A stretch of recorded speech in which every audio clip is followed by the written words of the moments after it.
Hi there, and welcome back to rLounge. While one of the simplest ways to deal with bullies is to avoid them, that's not always possible.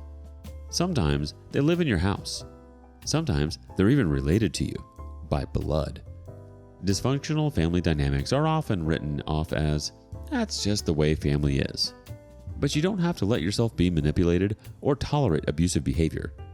Today we learn that sometimes a chair isn't just a chair. Am I the a-hole for walking out over a chair? Okay, hear me out. For as long as I can remember in my family, almost any time I got up from my seat, someone would take it to either be funny or to claim it as if no one was using it. And as a teenager, it literally got to the point I bought my own folding chair so I could pick it up and carry it with me. I left it where it was. Someone would take it, then get mad when I wanted it back.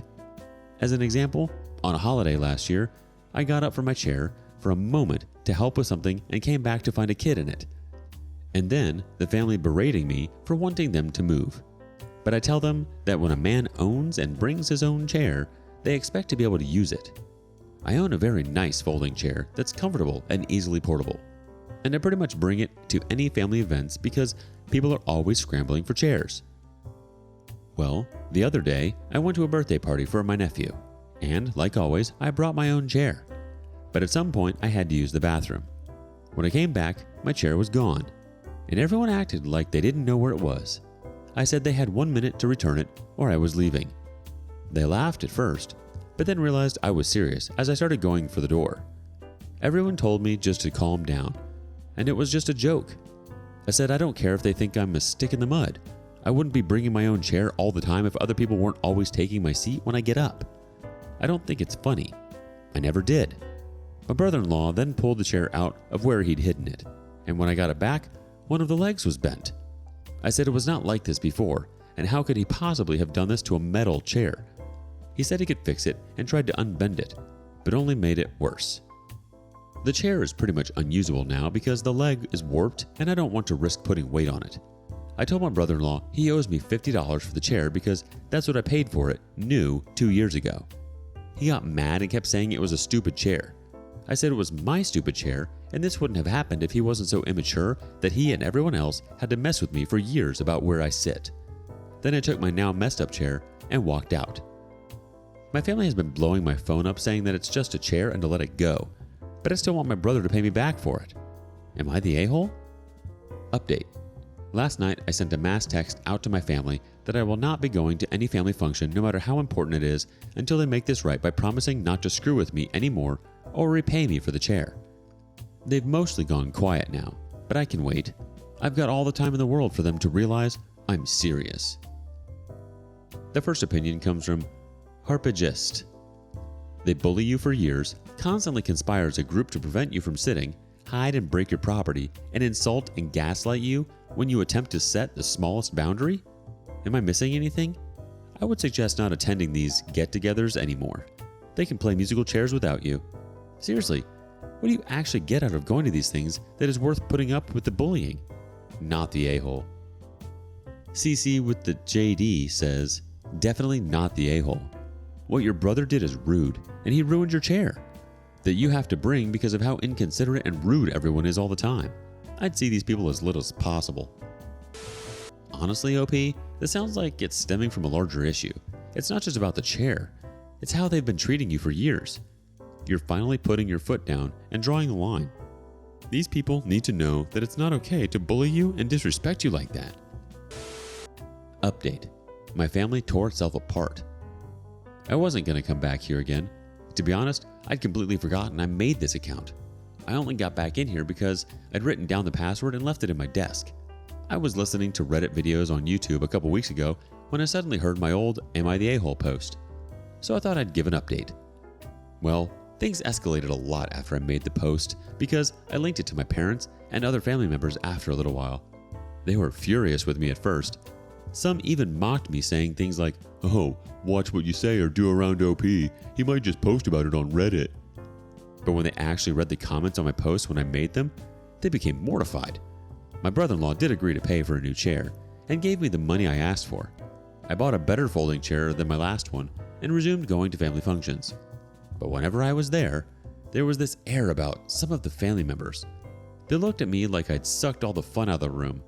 My parents had stopped thinking the chair thing was funny and even scolded a kid for taking my seat when I got up to use the bathroom.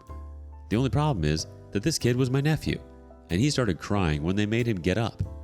My brother-in-law came to the boy's rescue, and my nephew ended up blurting out that his daddy told him he could do it. When I was out of the bathroom, there was a big fight about it going on. Several family members, including my sister and brother-in-law, were all yelling at that it was just a dang chair, and I shouldn't be so butthurt about it. My parents demanded to know why they were so butthurt about not being allowed to screw with me anymore. Like, what was their motivation after doing it for so long? It made no sense and wasn't funny anymore. And that's when I intervened. I told them none of this crap would have ever happened if they hadn't been so intent on messing with me when there really was no point to it. And I only started bringing my own chair because I could never find a stable place to sit. And if they still thought they were in the right about the situation, then they were just bullies, plain and simple.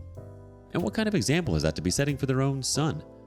My brother-in-law raged, grabbed my new chair, and hurled it through the living room bay window. There was a bit of a pause before he realized what he'd just done. Then he took off in his car and left my sister and nephew there. My parents got my sister to call him, and over the phone they threatened to go to the police if they didn't pay for the damages. Brother-in-law yelled a few F-bombs until my sister took the phone back, and she said that he can either make things right or she'll divorce him. Well, that did the trick because he came back looking like a kicked puppy, with his head hanging low. He apologized to me and my parents without even looking at us. So he'd pay for the new bay window and left again.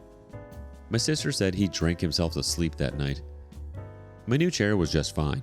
It took being hurled through a bay window like a champ. There was hardly a scratch on it. My brother hired a window company to come and replace the window, and they had to measure and order a new one before it could be installed. And until the window had to be covered with plywood. It took some time, but they got the new bay window, and it's better than the old one. Though I imagine that it was extra expensive because it's a bay window. The family was still divided about the situation for a while. Mainly brother-in-law's parents, my uncle, and a couple cousins. They blamed me and called me obnoxious over insisting on bringing my own chair and refusing to let anyone else use it. So I compromised. I said that if I had a good designated seat that no one will try to take away, I'll leave my chair in my car. It took 2 more family barbecues before they finally agreed to this. Since then, I've left the chair in my car unless there really wasn't enough seating, and that's only happened once since. The problem is, though, that even though they stopped screwing with me, they were still screwing with each other until things went too far. They still liked to take each other's seats, but I guess others were following my example because they put their foot down and demanded it stop. It's been going on for decades, and they've had enough. Brother-in-law stayed out of the fight entirely and hasn't caused any more trouble. But for several family functions, a number of people didn't bother to show up. My mother was broken up about it because she loves hosting parties. It took months, but everything more or less normalized again. But without the chair thing going on, some have resorted to other stupid pranks. Like a little device you hook to a chair that makes farts. They didn't do this to my seat, but did it to a cousin. And said cousin got really petty at the next party and let out real farts. He said he ate a whole pack of fiber bars and had eggs for breakfast. And it was dang nasty. Other pranks included hiding eating utensils, a stink bomb, hiding some sort of monster thing in the toilet, cellophane in the doorway, ripping paper when somebody bends over, messing with drinks, hiding shoes, copying outfits, a container of foam packing peanuts above a doorway, and finally the one that really infuriated my aunt and uncle when a party was held at their house, a glitter bomb. They got the carpet professionally cleaned and billed the person who made the glitter bomb for it. So now pranks are just over. They don't want any more. I'm fine with that. But the last few family functions have been a bit dull.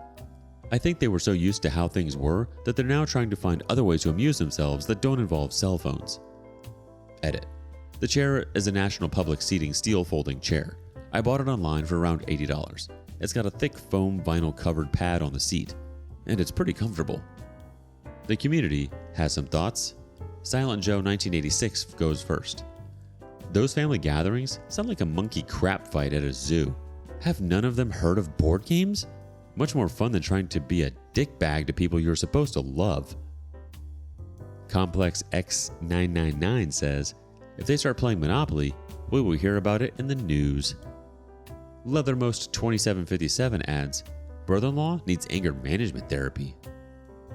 Jip C 1963 chimes in, did no one other than you ever mature past adolescence in your family?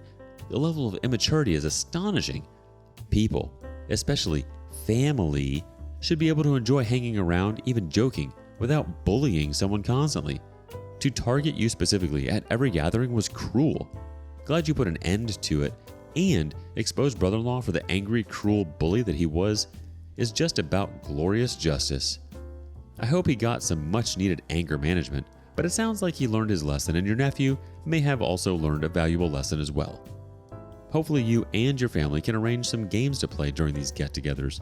Our family plays bocce balls or cornhole, or sometimes we play on our smart TV that's synced to our phones like You Don't Know Jack or other individual and team games, most times with hilarious results.